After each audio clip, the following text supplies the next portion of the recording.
Hello, everyone. Welcome to Meet the Author. I'm your host, Ken Marks. Meet the Author is brought to you by the Institute for Global Transformation. We're a nonprofit, all-volunteer organization devoted to transforming the world individually and collectively. Allow me to do something very briefly. I'm going to share my screen. This is our homepage and invite you to visit us at IFGT.net, Institute for Global Transformation, IFGT.net. You can see all the other programs and services that we offer here. If you would like to join us and be part of our community, you can just click this join button right here. And if you would like to support our work, including programs like this one, you can just hit this donate button here. It'll take you to a page with PayPal links. And so we invite you to come and explore more about IFGT. Before we go on, I would like to mention that I want to express my gratitude to my predecessor host, Mr. Henry Sheldon, who Henry really set the table for this program when it started last fall, and he worked out a lot of the kinks, blazed a lot of the, just really wanted to thank Henry for kind of blazing this trail, getting this program off the ground and passing the baton to me and giving me a chance to contribute even further. So without further ado, let me make our introduction of our wonderful special guest today is Rabbi Wayne Dosick, PhD. His book, Radical Loving, One God, One World, One People, is a compelling appraisal of the state of our present day world and a bold, visionary, spirit-filled blueprint for its transformation and evolution. The messages in this book are calls to a renewal of our emerging new world of oneness, a promise that Earth can be Eden once again. Rabbi Dosick is a best-selling, award-winning author of 9 critically acclaimed books and over 400 articles. He has been featured in more than 100 newspapers and periodicals and has been interviewed on more than 300 radio and television shows, including Good Morning America, The Larry King Show, CNN, and NPR. I'm also delighted to share with you that on Friday, this past Friday, the International Book Awards were announced, and Radical Loving was named a finalist in the category of social change, and the first place winner in the category of religion general, and the first place winner in the category spirituality inspirational. So with that introduction, it gives me great pleasure to welcome Rabbi Wayne Dosick to Meet the Author. Hello. Thank you for that very kind introduction. As I always say, my late mother would be very proud and my late father wouldn't believe it. So it's a perfect. Mothers and fathers had them and been there. So yes. What I thought we could do and what Meet the Author tries to do for those of you who are new to this program, what we're trying to do with this is provide the opportunity for our guest and host to have a bit of a conversation, but also then to allow our audience to ask questions. And we'll try to save about 15 minutes toward the end of the hour for that. And so let me just mention quickly, if you have a question and you want to type it in the chat, if you don't want to share your question on camera or audio, then just type it in the chat. We'll try to get to as many as we can. Otherwise, if you would like to ask your question directly, just type Q in the chat and we'll call on you and then have you unmute. So to begin with, though, what I want to make sure is that we get to hear from you, Rabbi, the things that you want to make sure we hear about the book. And so if there's anything in particular you want to make sure that we cover, I thought we'd lead off with that, and then I can get into a few questions. You want to cover the whole thing? That's Well, thank you. It's really a great pleasure to be here, and I did read your website before the program today. So I'm thrilled at the work that you're doing. And Marianne, is it, if you started this organization, good for you. I mean, this is a big honor to be here because your organization is exactly what I'm talking about here, which is personal transformation in order to bring about collective transformation. And that is that the world in which we live, if we take just one look around it, is rife with racism and sexism and misogyny and terrorism and Islamophobia and anti-Semitism. It's plagued by demonizing the other, the rhetoric that breaks us apart rather than brings us together. And this book is a call to stop that, to move forward by knowing that we are all one people, that there is one God, there is one people, there is one world, and the only way that we can get it together is together. And so we talk about all kinds of ways in this book, both personal, the power of one, and collectively, the power of all, in order to save the world before we destroy each other, because the world has become a tiny little village, and both in terms of how we're behaving with each other and what we are doing to this precious planet on which we live, unless we learn to live together, we may perish together. And so this is a call to oneness consciousness. It is a call to the reality that we are all one people. And it is, if you will, a blueprint, a design for coming together, being together, and saving the world. Yeah, and that it is. I enjoyed reading the book thoroughly, and really do highly recommend this. It is it's inspiring. It's also kind of points out the things that we should be alarmed at, and then does provide hope, at least in the form of there are things we can do. We're not helpless. The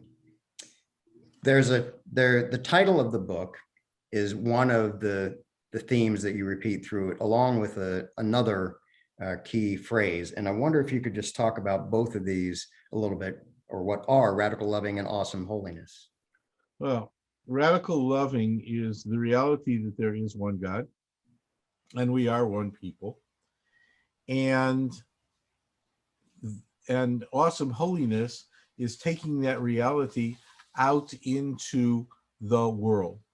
So understanding that every human being is a reflection of the divine, that in the face of another, we see the face of the divine. And the only response to seeing the face of the divine, the only possible response, is love. And it's a call to make the life of another as precious to us as our own. Mm-hmm. It is the reality that if there is one hungry person, we're all hungry. If there's one person sleeping on the streets, we're all sleeping on the streets. If there's one person who is in pain, we are all in pain. And so we have to meet the needs of the community as we meet the needs of each and every one, in every word, in every thought, and in every deed. So I ask people, for example, to pretend for a moment that your life is being filmed by a continually running film or tape. And you have to call up your parents or your children or your grandchildren and say to them, watch me on the 6 o'clock news tomorrow night. Would you be proud and happy? Right. Or would you be embarrassed and ashamed?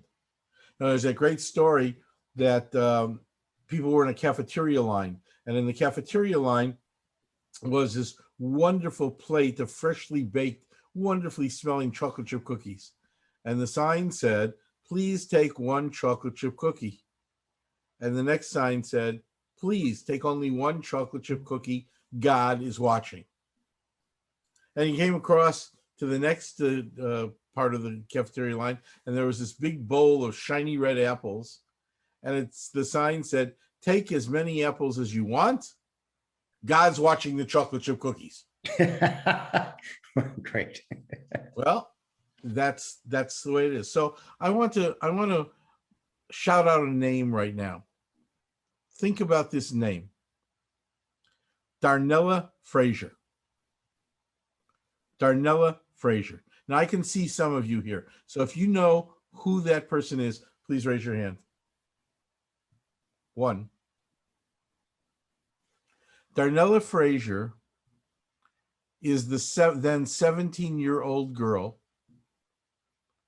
who had the presence of mind and the courage and the inner peace to hold up her iPhone for 9 minutes and 36 seconds as the witness to the murder of George Floyd by the now convicted policeman in Minneapolis. If she hadn't been there and she hadn't had that presence, probably it would have been just another policeman who was let off because he was a policeman. The constantly running film or tape told the story. So how's our life if we're the news tomorrow night? And there are so many ways. And if you want to talk about them, I'll be glad to give you some examples of how we can bring collective transformation through our personal transformation. Certainly want to get into that in a little bit. Yeah, that's something. And so the action by Darnella Frazier is an example of awesome holiness. Yes, exactly. Okay. Yeah.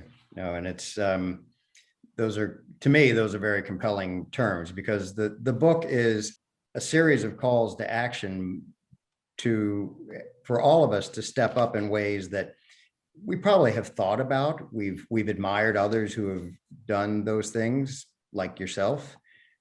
But I heard in the book, among many things, that it's time for all of us to do these things, to make this part of everyday life for all of us, and that these things shouldn't be exceptions anymore. And if we're going to get through this life together and beyond and have it for many generations going forward, we're going to need to do this. So it is for all of us. Every one of us can make our contribution to a just and a peaceful world. Yeah.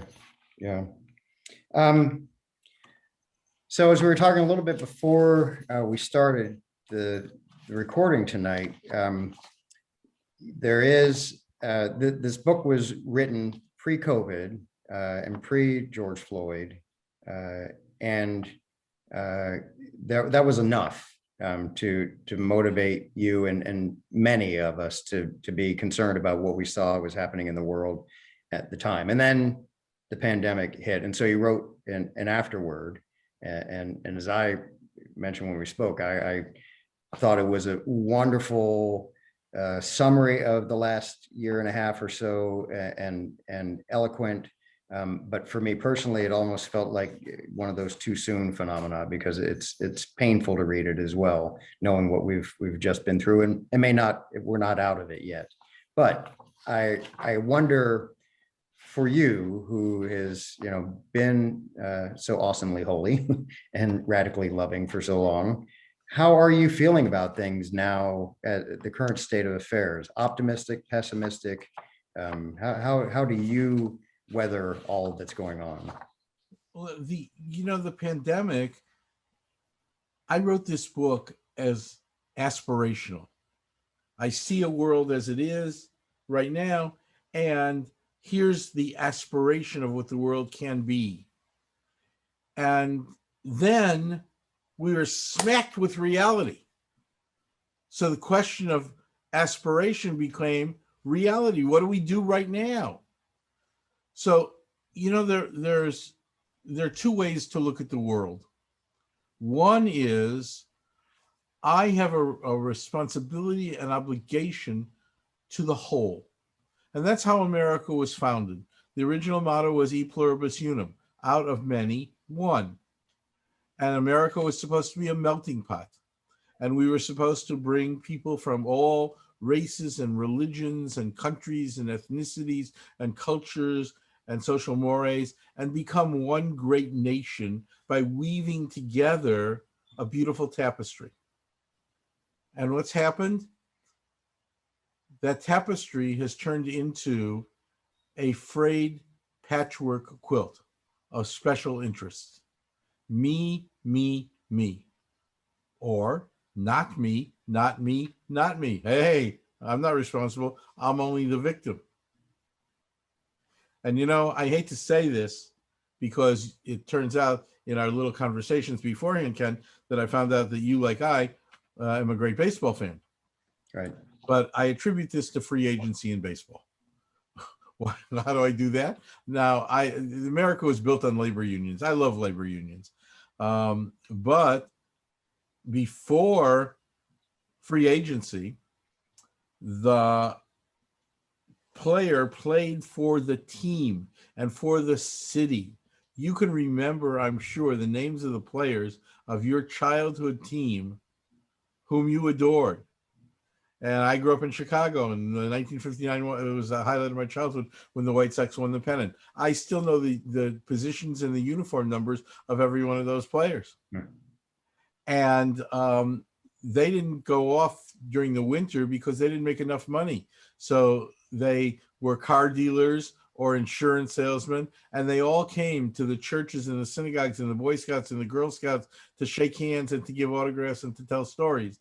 One of the guys, his grandma lived in our neighborhood. So when he ever came to visit grandma, he'd come, and on the playground, he'd throw out a couple balls and hit some batting practice with. It was amazing. We knew them all. And then came free agency, and it became me, me, me, not the team, not the city, but my own personal statistics so that I can sell myself to the next highest bidder. Or not me, not me. My bloody shoe prints can be all over the murder scene, but I didn't do it. So that's what the country has become. And in the pandemic, it was right in our faces. What does it mean? It means that here are two responses to the shutdown of America. America must open again because the only way I can feed my family and pay my rent is to have my pizza shop or my nail salon or my car wash open so I can make a little bit of money and feed my family. That's one response. The other response is America must open because I have to go to the beach or to the nightclub to dance and drink. Individual rights, freedom, versus the common good. So while I was talking about it theoretically, philosophically, aspirationally in the book, here it is right in front of us. How do we choose? Do we choose the common good, the highest good, the greatest good, or do we choose me, me, me? Well, I imagine you can discern my answer, and that's the answer that's the whole point of the whole book, which is we have to strive for the highest good, the common good, the greatest good, because that's the only way that we will survive. And two comments. One, I thought about this when I heard you on prior interviews talking about free agency. And then I read that section of the book, and you actually answered the questions that what you just said, and I heard in other interviews brought to my mind, which is, yes, but free agency was a response.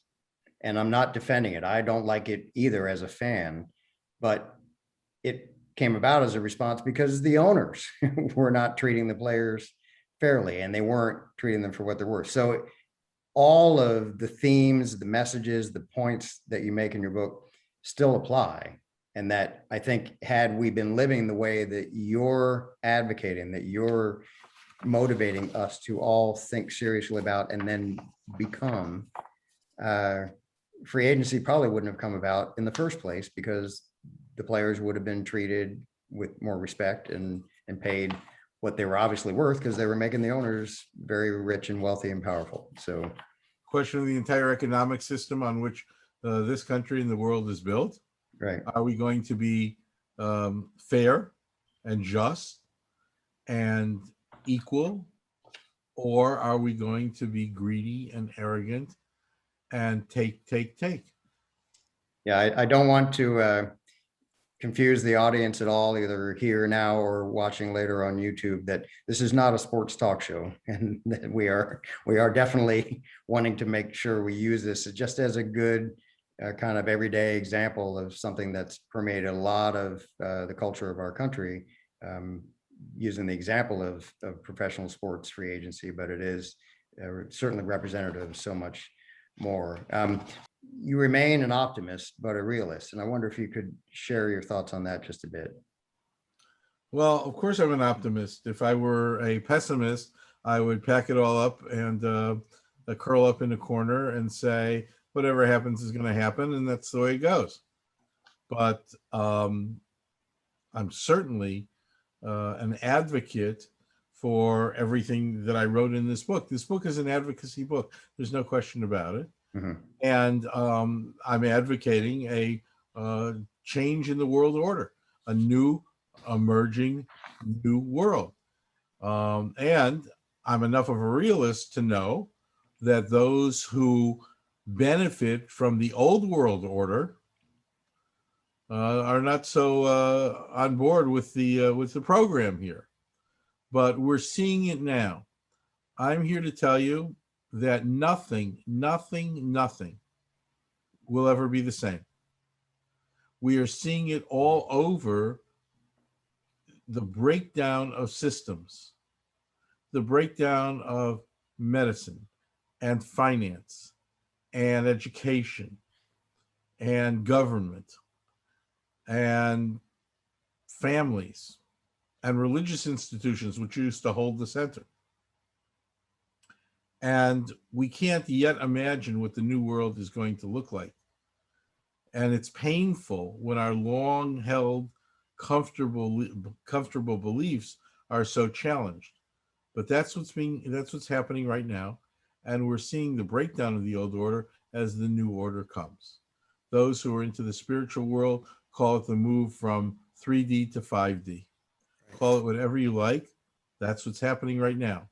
And so the ones who like the old are clinging with the tips of their fingertips as the world moves into a more loving, a more holy, a sweeter, a kinder, a more compassionate,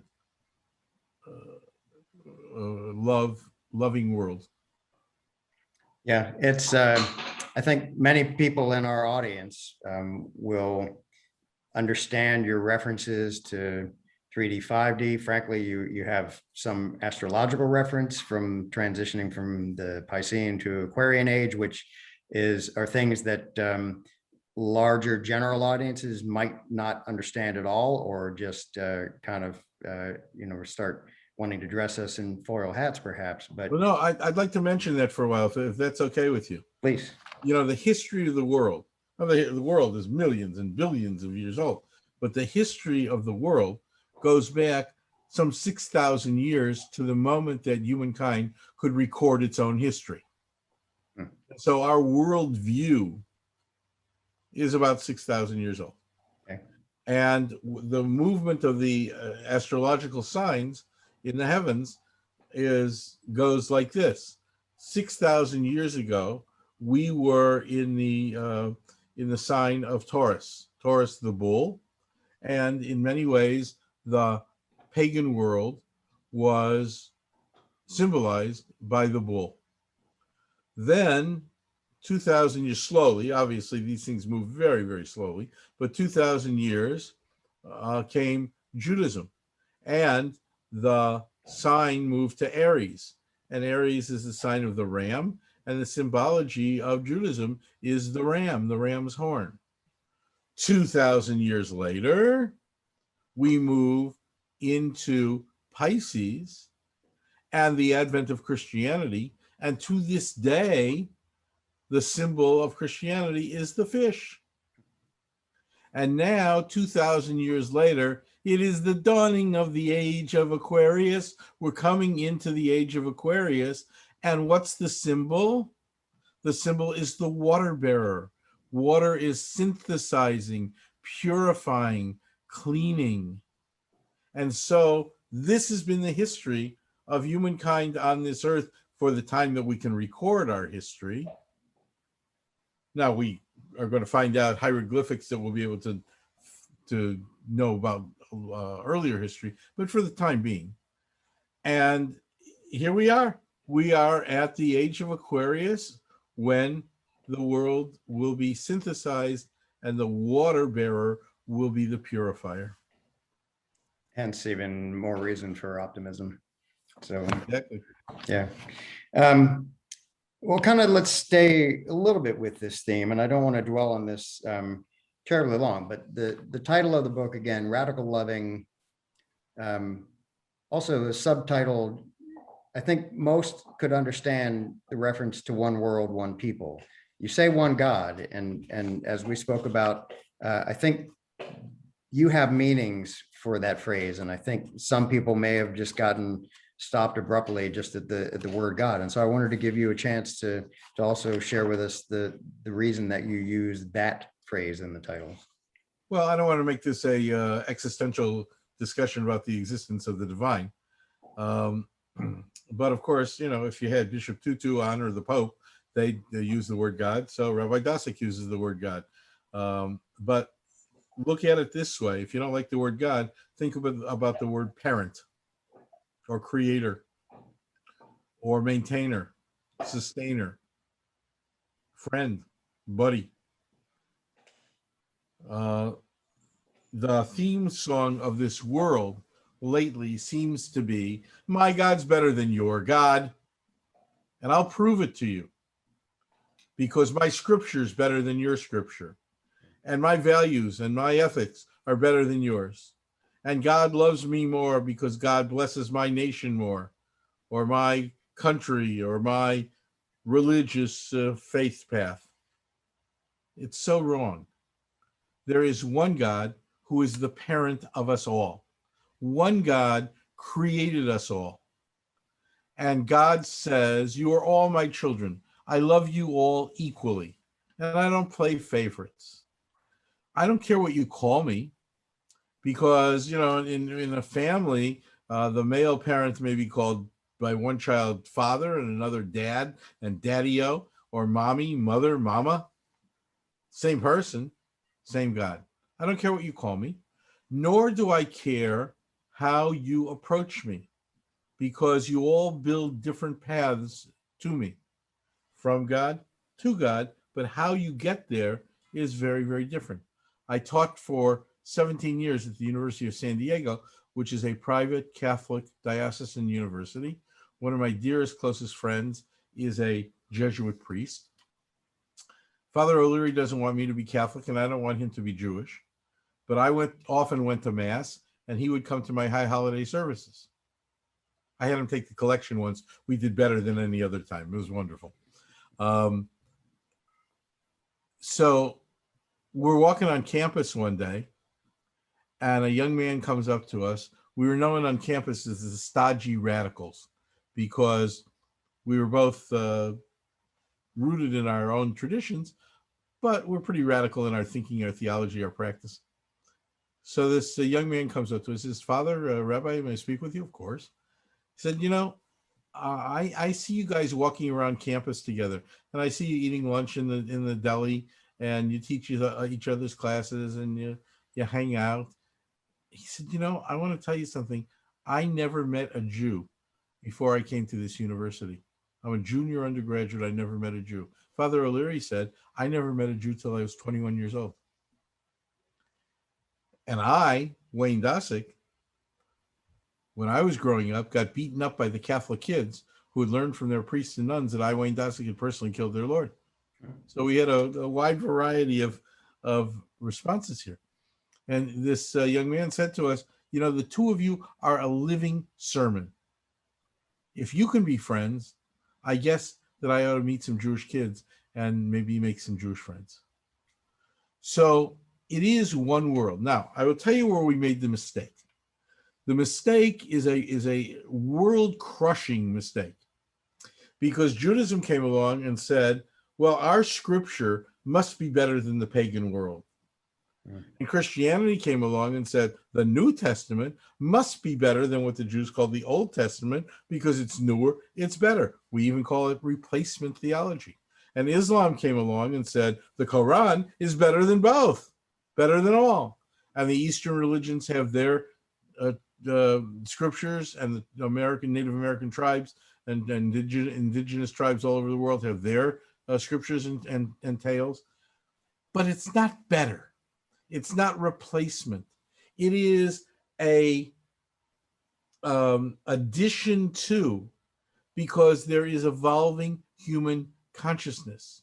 We don't tell our 4-year-olds the same thing we're going to tell our 16-year-olds. And so at a certain point in history, this is as much as human beings could understand. And then we evolved, and we understood more of the mysteries of the universe, and we uncovered more and more of the secrets. And it was time for a new revelation, a continuing revelation, not a replacement revelation. And this goes on and on and on until this very moment. So they say, aha, science. Science is wonderful. Science is wonderful. But science doesn't create anything anew. Science simply discovers what is already there. And what is scientific truth today may be very different tomorrow. If we believe scientific truth from 200 years ago, we'd still be using leeches to bleed, right? Sure. But whatever we find today, we're going to, when we were kids, looking around, we were all kids about the same time. We saw the iron lung kids who got polio, God forbid. And then Salk and Sabin came along and they discovered the vaccine.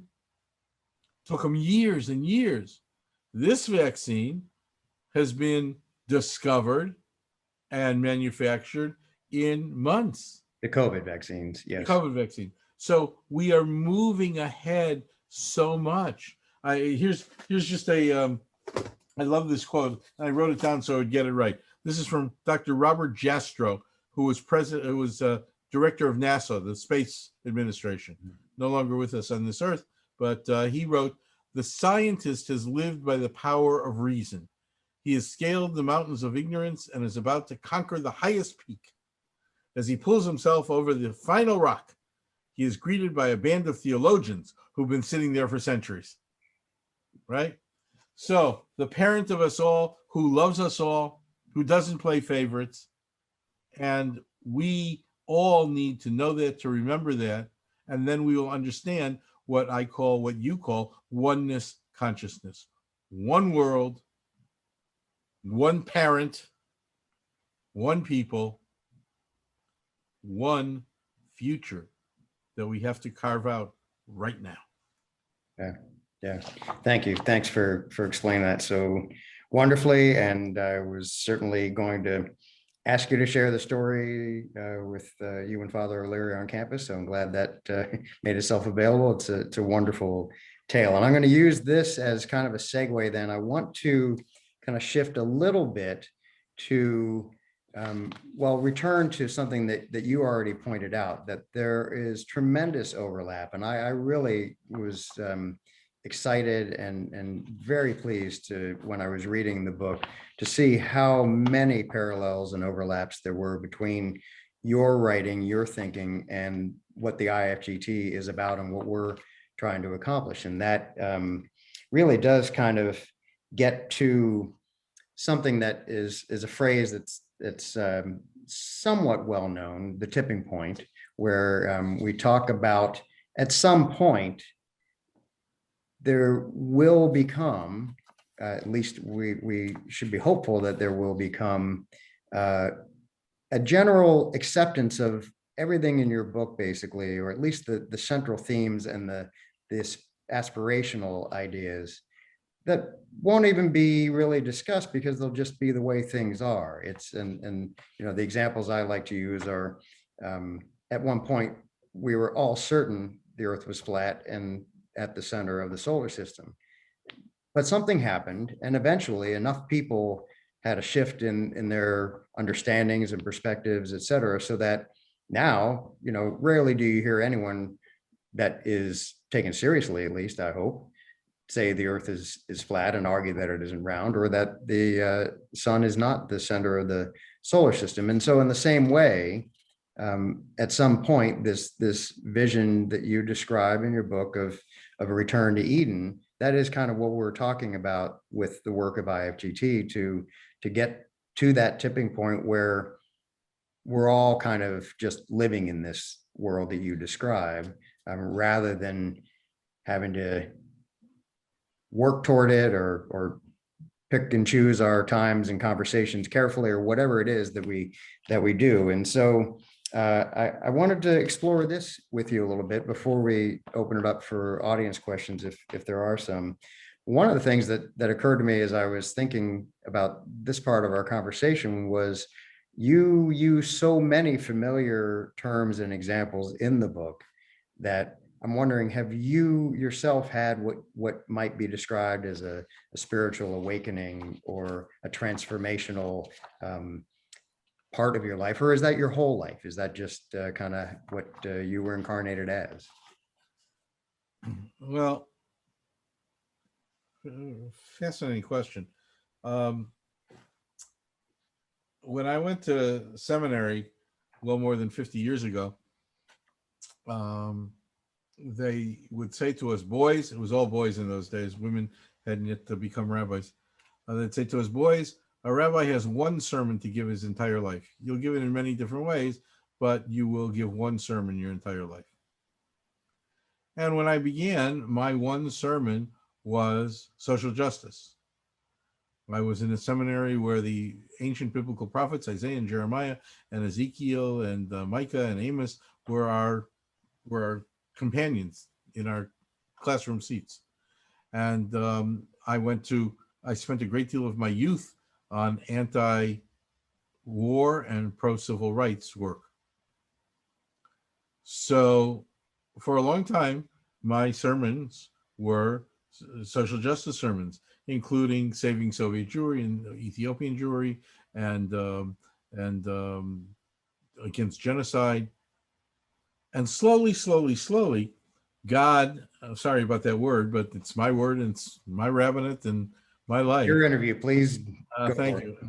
God began to reveal him and herself to me.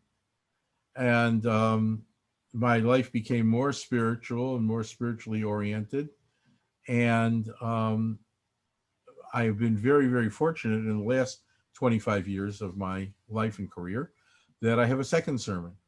And that second sermon is, I am here to help you create a deep, personal, intimate, loving relationship with the divine, with God. All of us, Jews, Christians, Muslims,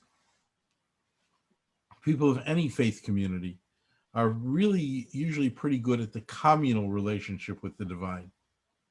We go, and when the priest says, may God bless you, may the Lord be with you and also with you, we're good at that communal. We nod our heads and say yes. But the reality is that for our lives to be full, for our lives to be rich, we need that deep, personal, intimate relationship with God. So instead of saying God, I want to say God in pillow talk. I want to be as intimate with God as I am with my wife. And so that became the second sermon of my life, the second half of my rabbinate, and hopefully it will continue on. You know, our job really is to bring the love vibration. And when you say, and you're right, that each person has that contribution to make. Some of us will remember back to 1987 when we called for what was called then the harmonic convergence. Anybody remember that? Right. So we said, okay, we're going to stand around and hold hands and sing, and the world's going to be different. So we stood around the world globe, we held hands, and the world laughed at us. And within a couple of years, the Soviet Union fell. All the satellite countries fell. Protestants and Catholics stopped shooting each other in Northern Ireland.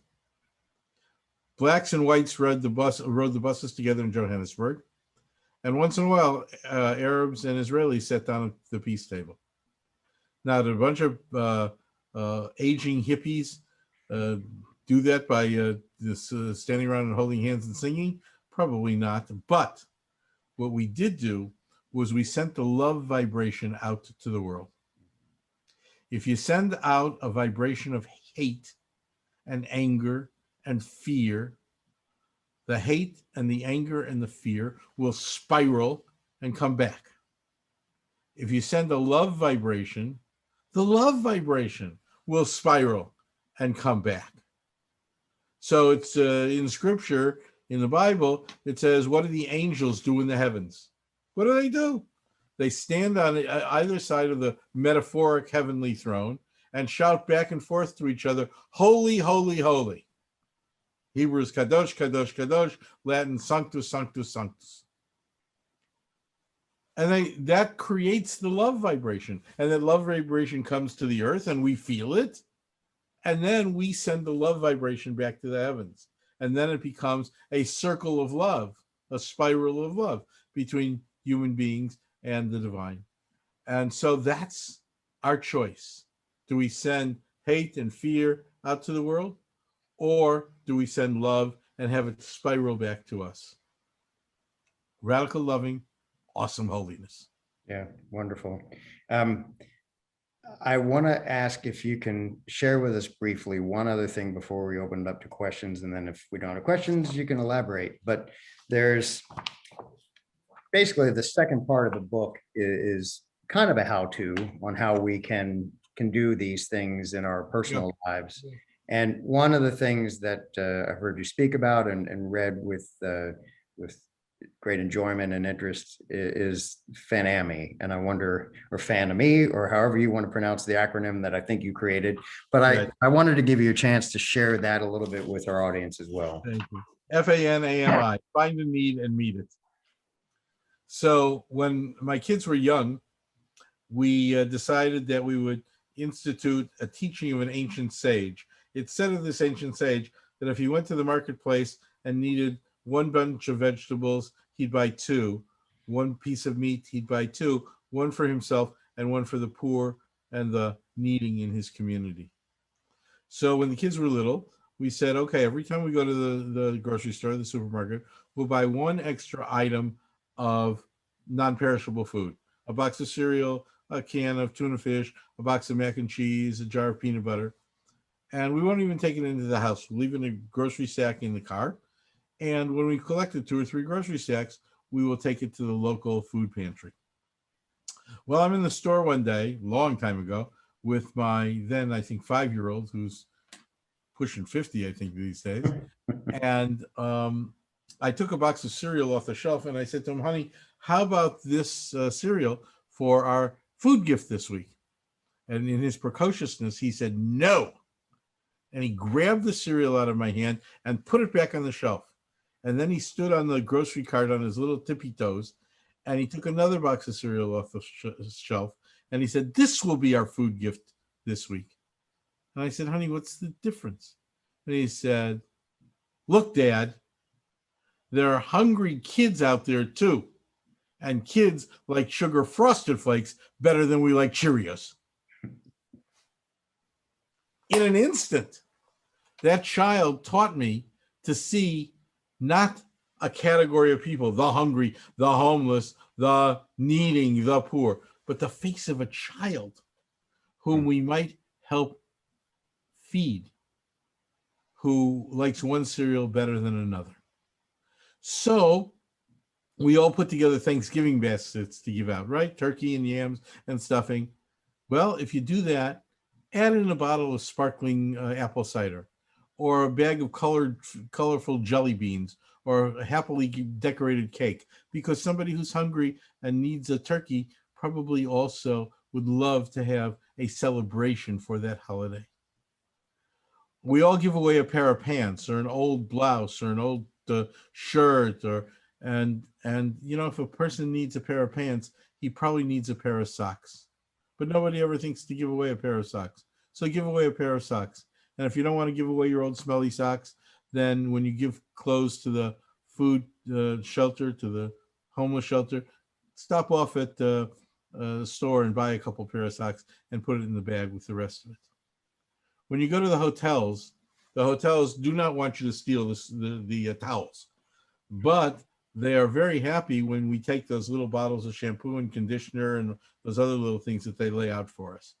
So take them and collect them and give those to the homeless shelter as well. Because while we're using our expensive designer shampoos, not I, because you know I just need a polish. I don't need a shampoo very often. Yeah, thanks. The little bottle of shampoo provides one head wash or two or three shampoos for somebody who doesn't have any shampoo. So FANAMI, find a need and meet it. You know, when there's tragedy, everybody says, oh, please give me a call. Anything you need. I'll be glad to help you. Back in 1996, our house and everything in it burned to the ground in a Southern California wildfire. We lost everything. So a man came to me, one of the sweetest, kindest, gentlest, and wealthiest men I knew. And he said to me, Rabbi, I feel so terrible for you. Anything you want, what's mine is yours. Just ask me. Well, what am I going to ask him? Take me to dinner, buy me a suit, build me a house? What am I going to ask him? So, of course, I wound up asking him for nothing. He was very generous later, but I asked him for nothing. Same thing. Somebody, God forbid, dies, and you go to the mourner and you say, anything you need, just call me. I'm here for you. Doesn't help. Say, I understand your Uncle Charlie is coming in for the funeral. Give me his flight information. I'll go pick him up at the airport. Yeah, nice. Or maybe the suit you need to wear for the funeral is still at the cleaners. Give me the little ticket. I'll go pick it up for you. Or don't worry about the kids tonight. I'll take them for pizza and a movie. Find a need and meet it. That's the power of one. That is transformative. That is evolutionary. And when we transform ourselves in those tiny little ways, we begin to transform the world. Hence our institute and transforming one person at a time until it's global. And that's Exactly. I was thinking as you were telling those stories that those acts themselves can be transformational, and yeah, you confirm it's Exactly. something. Okay, first thing I want to say, kol hakavod for the book you wrote. It's amazing, and everything you said was amazing. I just have a question about, I've read 1/3 of your book so far. I wish I could have read the rest before this meeting, but the Garden of Eden story, where God gives a commandment to them not to eat the fruit of the knowledge of the tree of the knowledge of good and evil. I was taught in Sunday school that God is omniscient. So my question is, and I always was wondering about that story, why would he give them a command that he knows they're going to disobey and then punish them for it? Very, very interesting question. It goes like this. God says, I know you, I created you, I know you intimately, and I know how you will get along with each other. And so at various places in human history, God gives a certain set of rules by which to live. And we find out that if we live by those rules, we get along pretty well. And if we don't, there are consequences. That's free will. So God gave us not only, it's the old philosophical question about free will versus determinism, but God gave us free will and probably was testing to see how we would behave. Would we accept the rules and get the goodies that came with accepting the rules? Or would we violate the rules and pay the consequences? So I think that's the way I see it.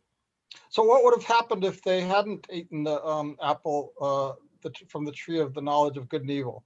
we'd How all would be history? we'd all be sitting in Eden right now. Interesting. Thank you. Sure. And You. thank you for the kol hakavod. He said to me, all honor. That's very, very nice. Speaking my language. That's nice. There you go. Let's next go to Diane Collins, and you can unmute yourself. Hi, Diane. Hello, Rabbi. I always like a Diane who has two N's in her name. Very cool. And two L's for a bonus in the last name, so there you go. All right. Rabbi, it's lovely to have you here, and I really enjoyed your whole perspective, most of which I concur, some of which I question, but you're used to that, right? But I really appreciate everything you've been saying and just your whole approach to what's going on now and how we can all go to the next level together. I want to ask two things. Maybe you can just say that real quick because I can't resist. One is that I'm an avid student of astrology for many years, decades. And so I really like that, because I never go back to the age of Taurus and then Aries. And that was such a great explanation. I just stick around with Pisces and Aquarius. But going into the age of Aquarius, which we are now, that to me, that is paradoxical in that it is about the uniqueness of the individual. And at the same time, simultaneously, it is that coming together to serve humanity, or you would say, serve the higher good. So when you talk about earlier, it sounds, this is where I question what you were saying about, it sounds a little bit either orish to me. If you say, well, no, we're not about the individual, me anymore, but now we're about the collective. Isn't it both, but having the individual go to the higher level, but the age of Aquarius, how would you say that it's now both? Yes. Yes. I'm not an either or person either. I'm an and person. Okay. So what I was trying to say, which I might not have done very successfully, is that the stronger the individual, the more we have fortified ourselves with right action, transformative action, the more that plays on the collective. So when we are selfish and self-centered and all we do is play off our own self-interest, that's not good for either us or for the collective whole. When we are selfless and find a need and meet it and take care of our fellow human beings and help feed the hungry and clothe the naked and shampoo the unsheltered, then we are both enriching ourselves, ennobling ourselves as human beings, and contributing to the benefit of the whole, the collective. Okay, good. Well, I'm glad I asked for clarification. I just want to ask something a little, a little bigger, not that small. How do you, from your perspective, explain the suffering? For example, your own personal, your house burned down. Alan and I, Alan's my husband on this, he's there too. We live minutes away from the Surfside building collapse. In fact, we lived there when we got married. Wow. 31 years ago. And so how do you explain that from any of your widely, expansive points of view? I don't mean to avoid the question, and I will answer it in a very short way, but that's a whole nother talk. I mean, we if you want to invite me back, I'll come and do that. I wrote a book after the fire. I wrote a book called When Life Hurts, which is basically theodicy theology about good and evil in the world.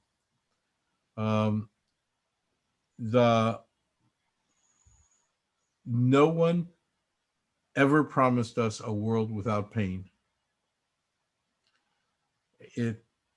Our humanity depends on how we respond to our pain and our suffering. No one ever promised a world without evil. And our humanity depends on how we respond to evil, which is different from pain and suffering, of course. So the question to me never is, why does a good God let this happen? Because the world happens, life happens. The question is, where is God when it happens? And we have a line in the Psalms that says, from the depths, from out of the depths, I called, and God, in the divine expansiveness, lifted me up. So sometimes when bad things happen, we can't get off the floor or out of bed or out of the chair. And we say, at least I say, hello, God, it's me, Wayne. And God says, what, you think I forgot your name? All right, nice to hear from you. And I can't do this alone.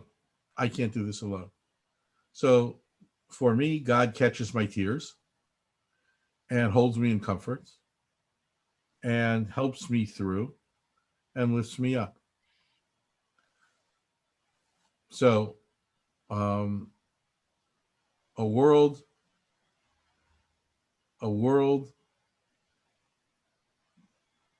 is what it is. The world is what it is, with pain, with suffering, with evil. That's my individual response. And my collective response is that when evil threatens the entire world, then the world comes to break down and to break up the evil. If the world had not done that, we would all be in Nazi Germany right now. Right? Took President Roosevelt a little too long. He had pictures going in of the train tracks going into Auschwitz 2 years before he did anything. It was all political. The Pope didn't do anything. You know, we can give all kinds of excuses and explanations. But the reality is, men and women of peace and goodwill rose up and said, we will not let men and women of evil and no conscience destroy this world. And so there is both a individual and a collective response. Beautiful. Thank you so much for that. Thank you. Thanks, Diane. And Rabbi, if you can indulge us for a few more minutes, I know we're technically past our hour, but All right, I have nowhere else to go, and it's still early in San Diego. but let me go back to, we do have at least one other person that has at least one other question. So All righty. Bibiana, please unmute yourself and let's have your question. Hello, nice to meet you, Rabbi. Oh, and I actually have a question in regards to what your opinion is about the collective masculine and feminine energy when it comes to the values that we have as society. I feel like in the past, the masculine energy has been more in the forefront, and there's more emphasis on that type of energy as far as being competitive or being I can't find the word right now, but as protectors and all of that, and also, you know, strength. And I feel like the collective feminine energy has really been played down as far as being nurturing and caring and looking out for everybody else. And I'm sorry if I get a little emotional, but this is something that is really close to my heart. yes. Because recently, probably like in the last 5 years, my kids actually called out to me and wanted me to help one of their friends because they were living in a really bad situation at home where they weren't being cared for or protected. And we're talking, you know, young adults, maybe like almost out of high school or out of high school. And so I opened up my home to them because I just felt like something like that doesn't come into your life unless it was meant for you to do something about it. Right.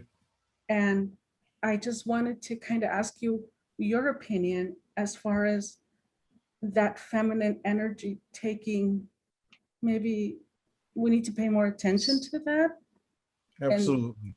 There's a whole chapter in the book called Braiding, talking about just exactly this.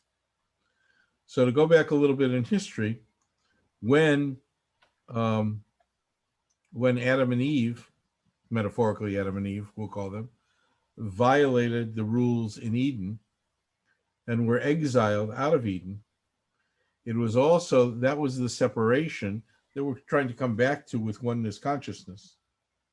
And it was also the separation between the divine masculine and the divine feminine. And we have been living with that ever since the beginning of time. And the divine feminine, which we call the Shekhinah, went with the people out of Eden, saying they can't be totally alone. I will take the God energy, at least the feminine God energy, with them. And at the same time, the feminine energy was turned upside down. So we say in Eden, there was one tree that was straight up, which was the masculine energy, and one tree that was turned upside down, the feminine energy.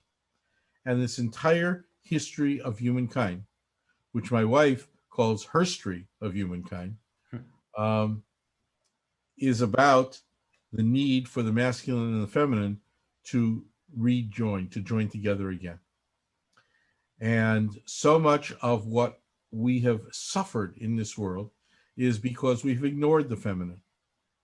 And we have let men build hierarchies and armies and weapons and build corporate ladders and climb the corporate ladders to get to the top. Women, on the other hand, don't build hierarchical ladders. Women weave networks and webs. And it is no coincidence that in the last 50 years, the reconciliation between men and women, as above, so below as above, the reconciliation has begun. I mentioned when I was in rabbinical school, there were no women rabbis, but the woman rabbi, the very first ordained woman rabbi in America, was in a class, one class ahead of me. Now we have hundreds and thousands of women rabbis and cantors, hundreds and thousands, tens of thousands of women Protestant clergy. Women, when I went to undergraduate school, some of you my age will remember, Yale and Harvard and Princeton were all male. That's why they're the Seven Sisters. That's why there's Barnard and what are the others? Radcliffe Smith. Radcliffe, right? Thank you. Vassar. Right, exactly. Holyoke, because women were not permitted to go into, to be taken into the Ivy League. Things obviously have radically changed. There are more women in colleges than there are men right now. And women who were relegated, you know, I don't have to tell you the stories about Hillary Clinton and Ruth Bader Ginsburg who couldn't get jobs in the law because a woman couldn't get a job and you're just going to go have a baby, right? So things have changed radically. And what's beginning to weave us together, this world, which has been so separated because of the separation between men and women, all of a sudden is beginning to come together. We have a long way to go, but it's beginning to come together. And what has brought us together? The internet and the World Wide Web. Not the inter-hierarchical ladder, but the internet and the World Wide Web. And so we have begun to make progress, nowhere near where we have to be. And it is the lesson from Jung, where the male has to begin to touch the female within, and the female has to begin to touch the male within. So the male feels more compassion and the female feels more strength. And this is the way we begin to break down the glass ceiling. And this is the way we begin to have equal pay for equal work. And this is the beginning that we have an administration now that is talking about pre-K and childcare and all the kinds of things that would be very helpful to women.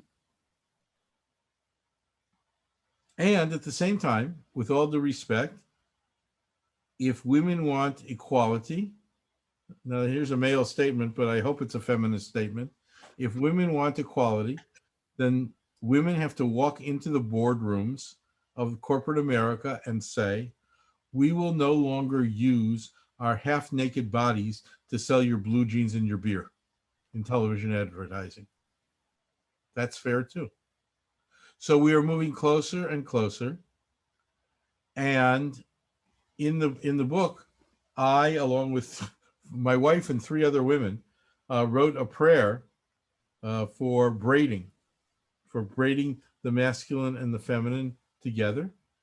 And the world will be, the vision that we have for the world will only come to be when the masculine and feminine have woven together once again, and the tree in Eden will stand upright again. So you are absolutely right. And we write about it, and we are witnessing it because we're making it happen.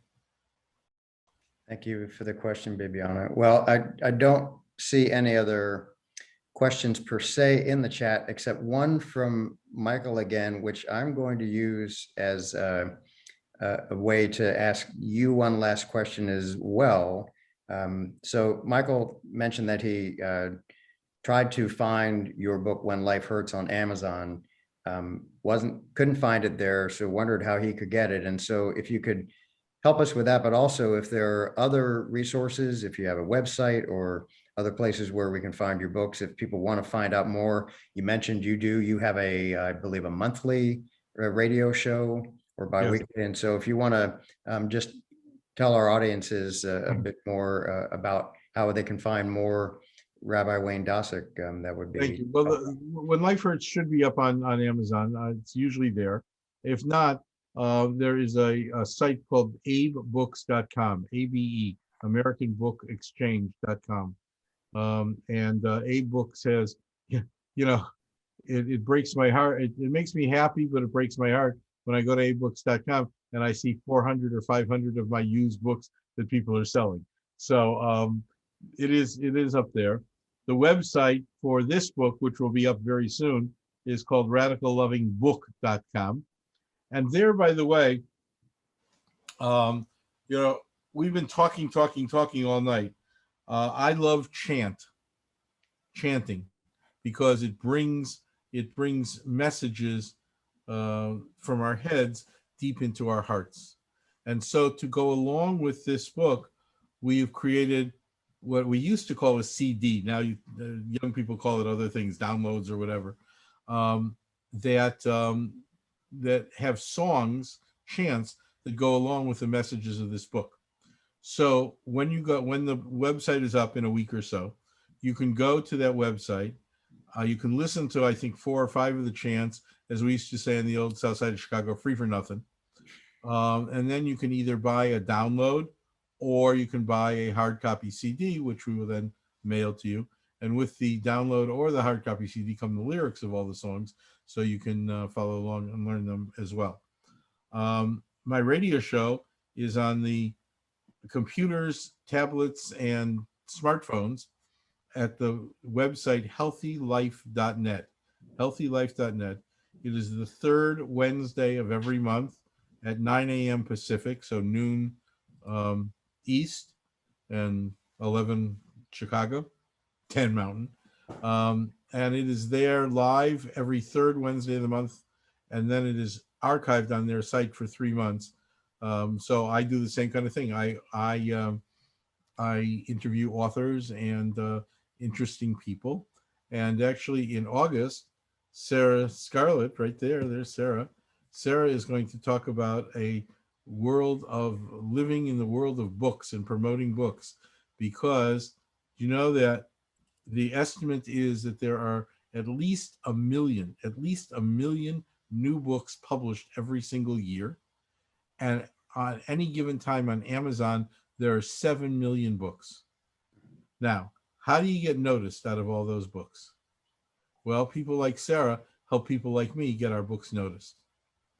And I've had authors of other wonderful books. My wife, Ellen Kaufman Dosick, whose website is soulmemorydiscovery.com, is the world master and practitioner and teacher of that psycho-spiritual therapy, Soul Memory Discovery. And she comes on the show and she channels and publishes a monthly internet publication called The Cosmic Times, Spiritual News You Can Use. And she comes on the show once every 6 months or so to summarize what's been going on in the cosmic world for the last little while, and what we have to look forward to.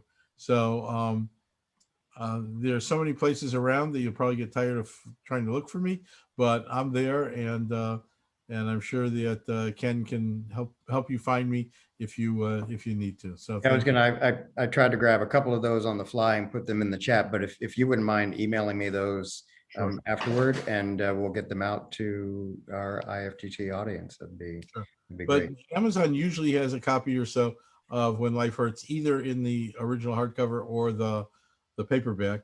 But if not, for sure, Abe Books, American Book Exchange, abebooks.com. And you know, I get nothing from them, but I recommend them so highly. After the house burned down, there were books that I wanted to replace, and I couldn't find anywhere. So Abe Books had them from booksellers in England and in Israel and in Turkey. And I was able to get books that I never would have been able to walk into a bookstore in America and get. And so it's very helpful.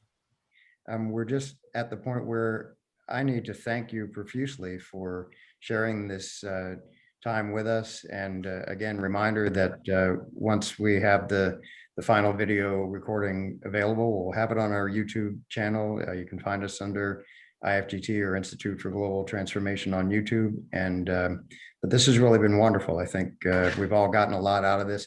I know I enjoyed figuratively spending the last couple of weeks with you, reading the book and watching you on YouTube. And it really has just been magical. Marianne wants to say something. Marianne, did you? Yes, thank you, Rabbi Dosick. I just wanted to thank you so very much for joining us in this absolutely wonderful last hour. I know that all of those who could not be with us this evening will be thrilled to be able to listen to the replay. And I just thank you from the bottom of my heart for taking your time to share your enthusiasm and your wisdom with us. Well, thank you very much. And I thank you for the holy work that you've done in putting this institute together. It's quite an achievement and quite a contribution to a just and peaceful world. Well, thank you. Yeah. All right. Well, thanks, everyone. Thanks for coming. And thank you again, Rabbi. And have a wonderful rest of the week and weekend, and blessings to all. Thank you. Night, everybody. Night. Bye-bye.